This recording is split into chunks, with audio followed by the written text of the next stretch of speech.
오늘은 중심을 보시는 하나님이라고 하는 제목으로 우리 성경 통독 일정에 맞추어 사무엘상 말씀 또 사무엘하 말씀 같이 나누도록 하겠습니다. 사무엘은 이스라엘의 마지막 사사이고 또 첫 번째 선지자였습니다. 그래서 사무엘서는 사사시대에서 왕정사로 넘어가는 그 시절의 이야기이죠. 사무엘상에는 첫 번째 왕이었던 사울 왕의 이야기가 기록이 되어 있고, 그리고 사무엘 하에는 두 번째 왕이었던 다윗 왕의 이야기가 기록이 되어 있습니다. 이 두 사람은 참으로 운명이 참 기구한 사람들이었습니다. 원래 이 두 사람은 처음 만났을 때는 어떤 관계였냐면, 한 사람은 왕이었고 한 사람은 왕궁에서 음악을 연주하는 어떤 그런 사람으로 만났죠. 그러다가 결국은 장인과 사위 관계가 되고요, 더 나아가서는 원수 관계가 되는 그러한 사람들이 되었습니다. 사울이 먼저 기름 부음을 받고 왕이 되었습니다. 그런데 몇 년이 지나지 않아서 다윗이 다시 기름 부음을 받는 일이 이루어지게 됩니다. 사울 왕이 아직 살아있는데 그런 일이 일어나게 돼서 두 사람은 갈등이 이제 시작되게 됩니다. 이 두 사람은 출발부터 서로 달랐습니다. 사울 왕은 처음부터 사람이 보기에 좋은 그런 왕이었습니다. 인물도 좋고 키도 크고 준수하다고 기록하죠. NIV에는 그 사람을 핸섬하다 이렇게 기록을 하고 있습니다. 그런데 다윗은 아버지 이새가 보더라도 어디 내놔도 부끄러운 손가락이었던 것 같습니다. 사무엘이 찾아왔을 때 후보에도 못 낄 정도로 형편없었던 아들이었습니다. 그러나 하나님이 보실 때는 훌륭한 제목이었죠. 이렇게 사울과 다윗은 처음부터 극명하게 대비되면서 등장하고 있습니다. 특별히 흥미로운 것은 사무엘이 처음 사울을 만나는 사무엘상 9장 말씀에 나옵니다. 그때 하나님의 말씀이 참 흥미롭습니다. 사무엘상 9장 16절 상반절 말씀을 같이 한번 읽어보겠습니다. 시작. 내일 이맘때에 내가 베냐민 땅에서 한 사람을 내게로 보내리니 너는 그에게 기름을 부어 내 백성 이스라엘의 지도자로 삼으라. 아멘. 지도자로 삼으라라는 말을 합니다. 이 지도자라고 하는 단어가 히브리어로 나기드라고 하는 단어를 썼습니다. 이 말은 왕의 어떤 지위를 말하는 단어가 아니라 역할을 말하는, 지도자의 역할에 집중하는 그런 단어입니다. 그런데 하나님께서 사무엘을 통해서 이제 다윗 왕을 찾아갈 때는 처음부터 사용했던 단어가 조금 달랐습니다. 우리 사무엘상 16장 1절 말씀 같이 한번 또 읽겠습니다. 시작. 여호와께서 사무엘에게 이르시되 내가 이미 사울을 버려 이스라엘 왕이 되지 못하게 하였거늘 내가 그를 위하여 언제까지 슬퍼하겠느냐. 너는 뿔에 기름을 채워 가지고 가라. 내가 너를 베들레헴 사람 이새에게로 보내리니 이는 내가 그의 아들 중에서 한 왕을 보았느니라 하시는지라. 아멘. 이새의 아들 중에서 한 왕을 보았다. 이때 사용한 단어가 멜렉이라고 하는 단어입니다. 멜렉. 이 멜렉이라고 하는 히브리 단어는 왕을 의미합니다. 왕. 그래서 처음 이 다윗을 찾아갈 때는 처음부터 왕이라고 하는 단어를 사용하고 있는 것이죠. 그래서 사무엘이 그 말을 듣고 깜짝 놀랐던 것 같습니다. 사울 왕이 살아있는데 가서 왕으로 기름을 부으라니, 그러면 사울 왕이 나를 죽일 것입니다. 이렇게 겁을 냅니다. 그때 하나님께서는 그럼에도 불구하고 강권적으로 보내시는 것입니다. 하나님이 작심을 하신 것이죠. 왕으로 세우기 위해서.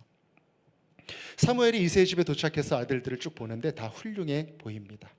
그래서 큰아들 엘리압을 보고 아마 사울 왕을 처음 만날 때처럼 그 겉모양이 마음에 쏙 들었나 봅니다. 사무엘이 이렇게 말하죠.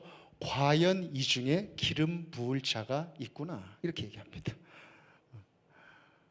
그때 하나님이 이 사무엘에게 오늘 본문 말씀을 하십니다. 용모와 키를 보지 말아라. 내가 이미 그를 버렸다. 내가 보는 것은 사람과 같지 않다. 사람은 외모를 보지만 나 여호와는 중심을 본다. 그렇게 말씀하십니다. 그리고 다윗에게 기름을 부으라. 그렇게 말씀하시죠. 이 순간에 우리는 사울과 다윗의 결정적인 차이를 알게 됩니다. 다윗 왕은 그 중심에 하나님이 있었다는 것입니다. 열길 물속은 알아도 한길 사람 속은 모른다라는 그런 말이 있잖아요. 사람이 사람을 볼 때는 그 속을 알 수가 없죠. 사무엘도 이 아들들을 볼 때 잘 몰랐었잖아요. 그런데 하나님은 알고 계신다. 잠언 16장 2절에서 3절 우리 같이 한번 또 읽어보겠습니다. 시작. 사람의 행위가 자기 보기에는 모두 깨끗하여도 여호와는 심령을 감찰하시느니라. 너의 행사를 여호와께 맡기라. 그리하면 내가 경영하는 것이 이루어지리라. 아멘. 심령을 감찰하시는 하나님이 바로 우리 하나님이시다. 그 하나님께서는 겉을 바라보시는 하나님이 아니라 우리의 속을 바라보시는 그런 하나님이시다. 그 하나님은 우리가 속일 수가 없다는 것입니다. 사람은 속일 수 있을지 몰라도 우리 하나님은 속을 감찰하시는 분이시기 때문에 속일 수가 없다. 그 하나님이 다윗을 바라보실 때 다윗 안에는 하나님으로 충만했고 하나님을 경외하는 마음이 가득 차 있었다는 것입니다. 하나님은 다윗이 어릴 때부터 그것을 주목해 오셨고 알고 계셨던 것 같습니다. 그가 양을 지키면서 혼자 있을 때 하나님과 교제하며 하나님을 찬양할 때 그 마음 가운데 하나님을 경외하는 마음이 가득했다라는 것을 이미 알고 계셨던 것이죠. 그래서 지금 다윗은 아무도 알지 못하는, 아버지도 제외시키는, 열외시키는 그런 상황 속에 있습니다. 아무도 다윗의 그 가능성을 모르고 각광받는 그런 존재가 아님에도 불구하고 하나님께서는 지금 이새의 집에 찾아가셔서 중심을 바라보시고 다윗에게 기름을 부어라, 그렇게 말씀하고 계시는 것입니다. 다윗도 그 하나님을 알고 있었던 것 같습니다. 그리고 그 하나님을 고백하였던 것 같습니다. 시편 7편 그리고 시편 139편 말씀에 보면 그렇게 내 속마음을 감찰하시는 하나님을 깊이 고백하는 다윗의 시가 나와 있습니다. 7편 9절 말씀과 시편 139편 23절에서 24절 말씀을 연달아서 한번 읽어보겠습니다. 시작. 악인이 악을 끊고 의인을 세우소서. 의로우신 하나님이 사람의 마음과 양심을 감찰하시나이다. 하나님이여 나를 살피사 내 마음을 아시며 나를 시험하사 내 뜻을 아옵소서. 내게 무슨 악한 행위가 있나 보시고 나를 영원한 길로 인도하소서. 아멘. 나를 감찰하시는 하나님, 내 속을 아시는 하나님을 깊이 고백하고 있는 다윗의 시편입니다. 참 놀랍고 은혜로운 고백인 것입니다. 사랑하는 여러분, 중심의 하나님을 섬기고 하나님을 충만하게 채우고 살아가는 사람들은 뭐가 달라도 다릅니다. 그는 하나님의 살아계심을 확신하는 사람이고 그 사람을 바라보고 있으면 하나님이 느껴지는 인생이 되는 것입니다. 그 사람은요, 하나님을 그 무엇보다도 최우선적으로 의식하는 사람입니다. 하나님을 의식하는 사람. 우리는 하나님께 소원을 가지고 이루어달라고 기도하면서도 막상 그 기도 응답이 이루어지잖아요. 그러면은 하나님께 감사하기보다 사람에게 감사하곤 합니다. 하나님께 감사하고 하나님께 영광을 돌려드리기보다는 다행이다 그럽니다. 다행이다. 하나님을 마음속 깊숙한 곳으로부터 의식하는 행위가 아닙니다. 그런데 하나님을 의식하는 사람은 하나님께서 그 기도를 들어주시고 응답하신 것을 압니다. 그래서 가장 먼저 나타나는 반응은 하나님께 영광 돌려드립니다, 이렇게 반응하게 되는 것입니다. 이 다윗은요, 흠이 없었던 사람이 아니잖아요. 갈등도 있었고 죄도 짓고 그랬던 우리와 같은 사람이었습니다. 그런데 달랐던 점은 그 중심에 하나님이 있었다. 하나님의 영으로 충만했다는 것입니다. 그가 하나님 하고 이렇게 하나님을 입에 담고 부르면 그냥 눈물이 주르륵 나는 겁니다. 여러분들도 그러시잖아요, 그죠? 하나님 그렇게 부르면 그렇게 좋은 것입니다. 혼자 있어도 하나님 그렇게 기도하면서 나아가면 그 자리가 그렇게 편안하고 기쁜 것입니다. 하나님 앞에서는 하염없이 솔직해지는 인생, 하염없이 정직해지는 인생. 사람들이 많고 내가 사회적인 지위와 체면이 있어도 하나님 앞에서는 막 춤추고 아무렇지 않게 하나님만 의식하며 나아가는 그 사람, 바로 그 사람이 다윗이었다는 것이죠. 심지어 자신의 피부를 탁 찌르면서 나단 선지자가 그게 바로 당신입니다, 그렇게 얘기했을 때조차 쫙 무릎 꿇고 앉아가지고 하나님 앞에 회개할 수 있었던 그 사람, 그만큼 마음속에 하나님이 가득했었던 그 사람이 다윗이었다라는 것입니다. 그런데 사울은 정반대였습니다. 겉으로 볼 때는 훌륭했습니다. 잘생겼고 준수했고 핸섬하였습니다. 그는 전쟁 전에 꼭 법궤를 가져오게 했습니다. 그리고 제사도 꼭 드렸습니다. 하나님께 물어보는 그런 절차도 있었습니다. 겉으로 볼 땐 신앙적이었고 나이스했습니다. 그런데 결정적인 순간에는 꼭 하나님의 마음을 떠났습니다. 자기 판단대로 결정했습니다. 그것이 다윗과 결정적인 차이였습니다. 사울은 나기드로 부름을 받았지만 스스로 멜렉이 되기 위해서 막 평생 동안 애를 썼고 바둥바둥했던 사람입니다. 그런데 다윗은 멜렉으로 부름을 받아서 기름 받고 왕으로 섬기면서도 끝까지 섬기는 종으로 그렇게 살아가려고 애썼던 사람입니다. 사사기 시절 이스라엘은 우리에게 왕을 달라고 막 부르짖었습니다. 그 이스라엘에게 하나님께서는 지금 사울 왕과 다윗 왕을 동시에 보여주시면서 어떠한 모습이 하나님의 중심을 가진 왕의 모습인지를 분명하게 보여주고 계시는 것입니다. 요즘 우리가 사무엘서를 묵상하고 있는 우리 교회에도 그렇게 말씀하고 계시는 것입니다. 어떠한 모습이 하나님을 중심에 모시고 살아가는 사람의 모습이냐. 여러분, 오늘 이 두 왕을 비교해 보면서 중심에 하나님이 있는 사람들의 살아가는 모습에는 어떠한 것들이 있는가, 어떤 모습이 나타나는가, 이것을 세 가지로 우리가 나눠보고자 합니다. 첫 번째는요, 중심에 하나님이 있는 사람은 진정한 용기가 있습니다. 우리 한번 따라해 볼까요? 진정한 용기. 아멘. 진정한 용기. 사무엘상 17장에 보면은요, 블레셋과 싸울 때 다윗이 형님 도시락 챙겨주러 갔던 그런 이야기가 있습니다. 골리앗 앞에서 벌벌 떨고 있었던 이스라엘 군대가 있었죠. 감히 나서지 못하고 다들 두려워하고 있었던 그때 다윗은 의분을 품습니다. 의로운 분노. 하나님을 모르는 사람들이 어찌 우리 하나님을 욕하고 있는가? 그리고 물맷돌을 들고 나섭니다. 너는 칼과 단창으로 내게 오거니와 나는 내가 모욕하는 만군의 여호와의 이름으로 내게 가노라. 그렇게 갑니다. 사람들이 보면서 저건 이제 끝났다, 다 죽었다, 모두 말리고, 그럼에도 불구하고 다윗은 가는 것입니다. 하나님의 중심을 가진 사람들이 보여줄 수 있는 진정한 용기인 것이죠. 반면에 이 사울 왕은요, 두려움이 많았던 사람입니다. 두 가지 큰 사건이 있잖아요. 블레셋을 대항해서 싸울 때에 제사장 사무엘을 기다리지 못하고 자기가 제사를 집전해버리는 그런 일이 있었습니다. 여러분, 사무엘은 하나님을 두려워한 것일까요? 제사를 드리지 못하고 출전하면 부정탈까 봐 그것을 두려워한 것이었을까요? 무엇을 두려워한 것이었을까요? 연약했던 것입니다.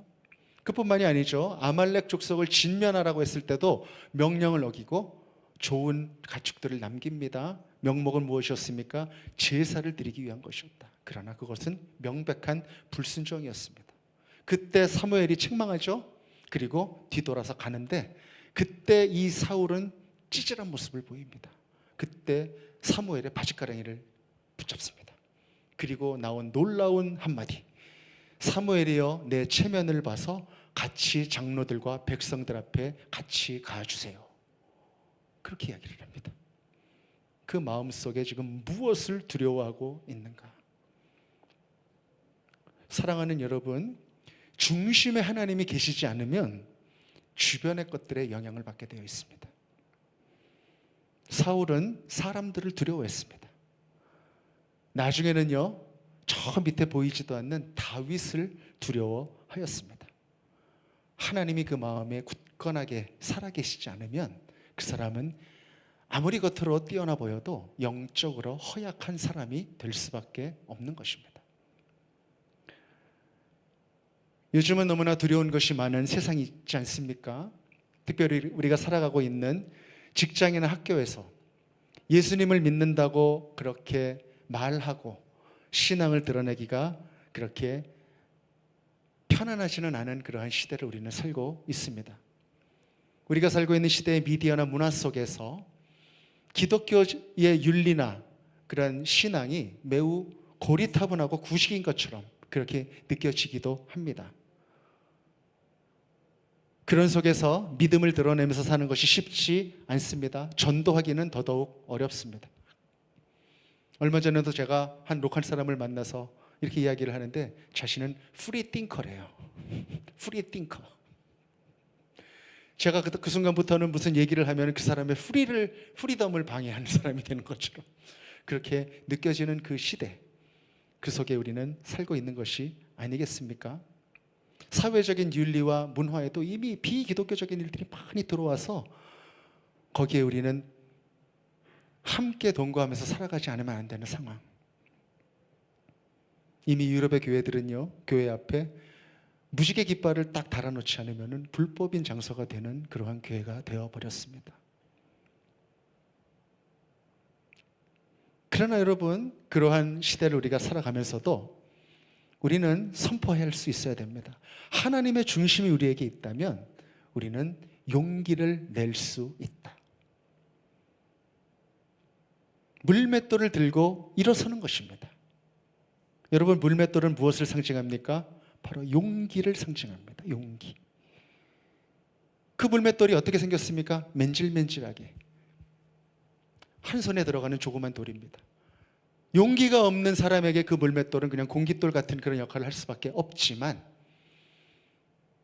의분을 품고 용기를 내는 그 사람의 손에 들려졌을 때에는 장수 골리앗을 대적할 수 있는 무기가 되고 그를 무너뜨릴 수 있는 그러한 결정적인 무기가 되는 것입니다. 너는 창과 단창으로 내게 오거니와 나는 만군의 여호와의 이름으로 내게 간다. 그런 진정한 용기를 지금 다윗은 보여주고 있는 것입니다. 사랑하는 여러분, 이 용기가 이 자리에 있는 우리 모두에게 있기를 간절히 바랍니다. 여러분들의 다양하고도 세밀한 그런 삶의 자리마다 이러한 용기를 드러내는, 하나님을 드러내는 그런 일들이 일어나기를 바랍니다. 하나님이 만홀히 여김을 받는 그 자리에서 하나님의 영광을 선포하시기 바랍니다. 그렇게 용기를 내서 일어나는 자녀들에게 하나님께서는 지혜를 주시고 그리고 물맷돌을 쥐어 주실 것입니다. 할렐루야. 두 번째, 중심에 하나님이 있는 사람은 무엇이 있는가? 진정한 용서가 그에게 있다. 진정한 용서를 할 수 있다는 것입니다. 여러분, 다윗은요, 기름 부음을 받은 다음에 인생이 피곤해지는 사람입니다. 현역 왕의 미움을 받고 수배되는 사람이죠. 제가 살았던 러시아는요, 싱가포르는 좀 안 그렇지만 러시아에는 제가 있었던 그때만 하더라도 야당 지도자는 꼭 암살당했는데 정부에 반대되는 그러한 기사를 낸 기자들도 쥐도새도 모르게 죽고 나는 그러한 나라였습니다. 그 나라에서 그 나라 국가 원수가 저 사람을 죽여야 되겠다 지명 수배를 하고 찾아다니는 그런 상황을 상상해 본다면 아주 극심한 스트레스, 당장 자살을 해도 이상하지 않을 것 같은 그러한 삶이 펼쳐지는 것이죠. 지금 사울의 쫓김을 받고 있는 다윗이 그런 것입니다. 가는 곳마다 도망자 취급받고 사람들이 경계하고요, 목숨을 보존하기 위해서 바보 행세도 하고 침도 질질 흘리는 그러한 삶을 다윗은 살고 있습니다. 그 마음이 어땠겠습니까, 여러분? 그렇게 지내다가 화가 나지 않았을까요? 내가 왜 이렇게 살아야 되지? 내가 뭘 잘못했다고? 내가 도대체 왜? 증오와 분노가 막 일어나고 그 원수를 향해서 살의가 일어날 수도 있었을 것입니다. 그러다가 만약에 원수를 죽일 기회가 찾아온다면 어땠겠습니까, 여러분? 마침내 그 기회가 찾아왔습니다. 여러분 잘 아시듯이 사무엘상 24장을 보면은 다윗이 사해 근처에 있는 엔게디라고 하는 곳으로 피난을 갔을 때 그곳에 사울 왕이 군사 3,000명을 데리고 오는 그런 일이 있게 됩니다. 그때 다윗이 숨어 있었던 그 굴에 다윗이 있는 줄 모르고 이 사울이 뒤를 보려고 들어와서 바지를 내리고 완전 무방비 상태로 노출되는 그런 일이 있게 되죠. 그 장면을 보고 다윗의 부하들이 막 부추깁니다. 다윗이요, 절호의 찬스가 왔습니다. 하나님께서 원수를 넘겨주신다 하지 않았습니까? 지금이 그때입니다. 그 말을 듣고 다윗이 칼을 들고 살금살금 사울에게 갑니다. 그런데 겉옷만 싹 사울 모르게 베어가지고 다시 돌아옵니다. 그리고 부하들에게 말합니다. 내가 내 손으로 여호와의 기름 부음 받은 자를 치는 것은 여호와께서 금하시는 것이다. 그리고 부하들에게도 절대로 사울 왕을 죽여서는 안 된다, 그렇게 명령합니다. 그리고 멀리서 사울 왕에게 외칩니다. 내 주 왕이여, 나는 당신을 죽이려 하지 않았습니다. 부하들이 죽이라고 했지만 나는 당신을 죽이지 않았습니다. 당신이 여호와의 기름 부음 받은 자이기 때문입니다. 죽이려 했다면 방금 전에 죽일 수 있었습니다. 왕은 나를 자꾸 죽이려고 하지만 나는 왕을 노리거나 죽이려 하지 않았습니다. 통촉하여 주시옵소서. 그렇게 다윗이 이야기를 합니다.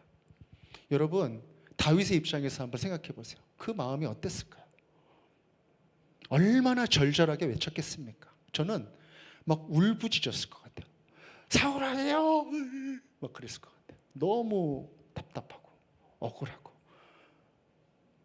절박하고 진실을 좀 내 마음을 알아줬으면 하는 그 마음에서 그랬었을 것 같습니다. 지금 다윗의 마음은 무엇입니까? 내가 절호의 찬스에 사울 왕을 죽이지 않아서 그 사울 왕의 자격으로 인해서 내가 죽는 한이 있더라도 더 중요한 게 있다라는 것 아니겠습니까? 그것이 무엇입니까? 하나님이라는 것입니다. 하나님이 더 중요하다. 하나님의 뜻이 더 중요하다. 지금 그렇게 삶으로 고백하고 있는 것입니다. 내 목숨이 왔다 갔다 하고 있는 그 상황에서조차 비웃는 사람들이 떠올랐겠죠. 그리고 막 가서 부추기면서 따르고 있는 부하들의 얼굴이 떠올랐겠죠. 그들은 누구입니까? 이 다윗 왕을 쫓아서 평생을 걸고 정말 자신의 삶을 드린 그런 부하들입니다. 충실한 사람들입니다. 그 사람들의 이야기 거절하기 어려웠을 것입니다. 그런데 다윗은 그럼에도 불구하고 그 모든 무게를 다 이기면서 거절하면서 다스리면서 사울 왕을 죽이는 것을 지금 거절하고 있는 것입니다. 그것이 다윗의 삶입니다. 하나님을 향한 그 중심이 지금 이 어려운 상황 속에서 요동하지 않고 분명한 결단을 내리게 하고 있다. 사울 왕을 하나님의 마음으로 용서한 것입니다. 사랑하는 여러분, 우리 마음속에 하나님이 살아계신다면 우리는 진정으로 용서할 수 있다 믿습니다. 하나님이 그 마음에 없으면 용서할 수 없습니다. 하나님이 그 마음에 없으면 잊고 살 수는 있습니다. 그런데 그 마음 깊숙한 곳에 쓴 뿌리가 남게 됩니다.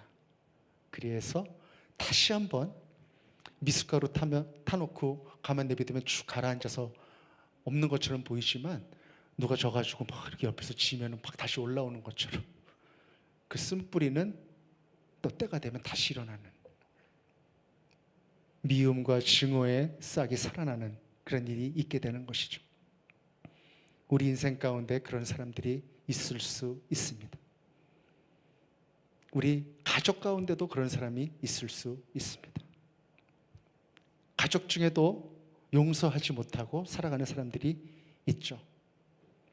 제가 전에 신학을 하면서 평신도로서 다녔었던 한 교회가 있습니다. 그 교회 소그룹 그룹장, 순장님이라고 할까요? 그 분이 한 구로경찰서의 강력계 계장님 반장님이었었던 그런 분이었습니다. 손도 이만하고요. 주먹에 한 대 맞으면 아주 그냥 뼈도 못 칠 것 같이 생긴 그런 분이었는데 추석쯤 명절쯤 돼가지고 모임에서 한번 물어봤습니다. 추석쯤 되면은 좀 한가해지시지 않습니까? 그랬더니 그분이 하는 말이 뭔지 아세요? 아닙니다. 추석 때나 명절 때가 되면 더 사고가 많이 일어납니다. 그래서 아주 신경이 곤두섭니다. 그러는 거예요. 그래서 왜 그러냐 그랬더니 가족들이 이렇게 멀리서 따로서 지내면은 그렇게 문제가 없다가 서로 만나서 이렇게 지내다게 되면 그렇게 싸움이 많이 일어난다는 거예요. 칼부림까지 난다고 합니다. 그래서 명절 때가 되면은 오히려 비상 상황이 된다. 그렇게 이야기합니다. 하나님의 마음이 없으면, 하나님이 그 마음이 없으면 용서할 수 없는 것입니다. 용서는 잊고 사는 거랑 다릅니다. 용서하는 것은, 하나님의 힘으로 용서하는 것은 그것을 품고 하나님이 주시는 사랑의 온도로 그것을 녹이는 것입니다. 다 녹이는 것. 그래서 내 안에서 아무것도 그것이 영향을 발휘하지 못하도록 하나님의 은혜 가운데 나아가는 것이 진정한 용서입니다. 그런데 안타깝게도 사울왕은 그렇게 못했습니다. 용서할 수 없었습니다. 미움을 이기지 못하는 것입니다. 내가 다윗을 용서하면 자존심이 상하는 것입니다. 불안해지는 것입니다. 비굴하다고 느껴지는 것입니다. 극도의 인간의 의지로 용서하는 척했지만 내 마음속에 평강이 생기지 않기 때문에 용서할 수 없었던 사람. 그래서 급기야는 그가 다윗을 용서하지 못하고 그러는 것도 핑계를 댑니다. 아들 요나단을 위해서 내가 이러는 것이다. 합리화하는 그 모습. 마음속에 하나님이 중심이 되시지 않으면 용서할 수 없다. 사랑하는 여러분, 저와 여러분들의 마음 중심에 하나님께서 든든한 무게 중심이 되어 주시기를 간절히 축복합니다. 하나님이 살아계시기에 용서의 능력을 힘입고 살아가는 우리 모든 생명의 말씀께 성도님들이 되시기를 간절히 바랍니다. 그렇게 다윗은 30년을 지냈습니다. 힘들게 어렵게 용서하며 그렇게 지냈습니다. 그 마음 가운데 하나님이 살아계셨기 때문에. 다윗은 그 용서의 시간들을 지났기 때문에 하나님으로부터 특별한 쓰임을 받는 사람이 되는 것입니다. 전체 이스라엘을 다스리는 통일 이스라엘의 왕이 되는 것이죠. 사실상 이스라엘은 둘로 갈라져 있었습니다. 유다와 북쪽 이스라엘의 지파들. 그러나 진심으로 사울 왕을 포용하는 그 모습을 보여주었던 다윗. 자신의 목숨이 위험했지만 그렇게 삶을 살았었던 그 다윗을 바라본 모든 북이스라엘의 장로들과 백성들이 다 다윗 왕 앞으로 나와서 무릎을 꿇은 것입니다. 그래서 하나님이 만들어주신 통일 왕국의 왕으로 이 용서의 삶을 살았던 다윗이 준비되었던 것이죠. 사랑하는 여러분, 용서하고 계십니까? 지금 여러분들의 삶에 어떤 용서가 필요하십니까? 하나님이 주시는 용서의 능력을 발휘할 때 문제 해결이 시작되고 평강이 시작될 줄로 굳게 믿습니다. 그 용서의 기쁨을 누리며 살아가는 저와 여러분들이 되시기를 우리 구주 예수님의 이름으로 축복합니다. 아멘. 세 번째, 중심에 하나님이 있는 사람은 무엇이 있는가? 진정한 겸손이 그에게 있습니다. 여러분, 다윗은요, 참 하나님을 바라봤기 때문에 겸손할 수 있었던 그런 사람입니다. 그 이야기를 그런 다윗의 모습을 보여주는 하나의 이야기가 있잖아요. 아들 압살롬이 사무엘하 16장을 보면은 모반을 일으켜서 다윗이 도망가는 일이 생깁니다. 그때 그 급한 피난길에 한 빌런이 나타나서 큰 소리로 욕을 합니다. 피를 흘린 자여 가거라 가거라. 사울 족속의 피를 여호와가 너에게 돌리신 것이다. 그래서 내가 아들 압살롬의 손으로 넘어간 거다. 내 화를 내가 자초했다. 그러면서 막 모욕을 하고 비난을 하고 저주합니다. 누구였습니까? 베냐민 족속의 시므이라고 하는 사람이었습니다.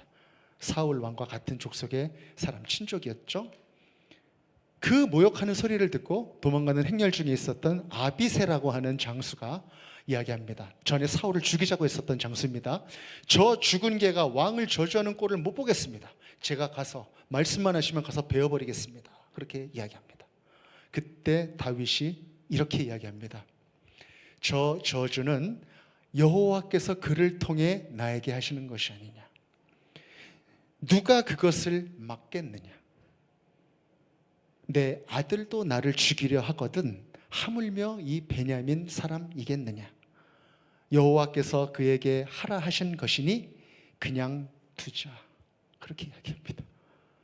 그대로 받아들이기로. 계속 저주하는 그 목소리를 들으면서 흙을 뿌리고 먼지를 뿌리는 그 속을 묵묵히 지나갑니다. 다윗은 겸손했습니다. 하나님이 말씀하시는 이 극도로 어려운 상황 속에서도 하나님이 말씀하시는 그 메시지를 이는 이 겸손한 다윗은 읽을 수 있었다는 것입니다. 주어지는 상황 자체에 일희일비하는 인생이 아니라 늘 살아계셔서 말씀하시는 하나님 앞에 겸손하게 청종하면서 나아갔던 인생, 그것이 바로 다윗의 인생이었던 것입니다. 사랑하는 여러분, 이제 말씀을 맺겠습니다. 다윗과 사울의 차이는 키 차이가 아니었고 인물 차이가 아니었고 외모의 차이나 능력의 차이가 아니었습니다.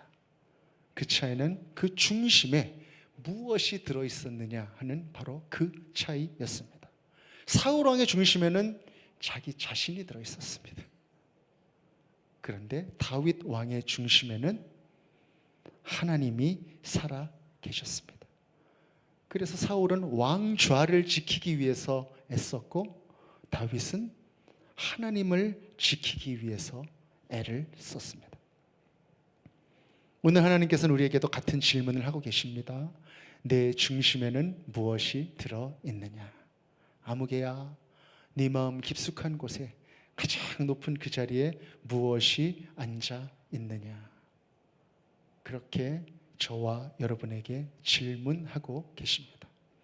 여러분 정직하게 대답하시기를 바랍니다. 저와 여러분의 마음속에 중심에 하나님이 살아계시기를 간절히 바랍니다. 우리 기도하십시다. 날마다 성령님께 구하며 나아가십시다. 우리 마음 가운데 하나님 날마다 가장 높은 자리에 왕으로 좌정하여 주옵소서. 그렇게 다윗처럼 용기를 내며 용서하며 겸손하게 살아가는 그 용기와 용서와 겸손의 능력을 발휘하며 살아가는 우리가 되게 하여 주옵소서. 이렇게 기도하며 살아가는 우리 모든 생명의 말씀께 성도님들이 되시기를 우리 구주 예수님의 이름으로 간절히 축복합니다. 아멘.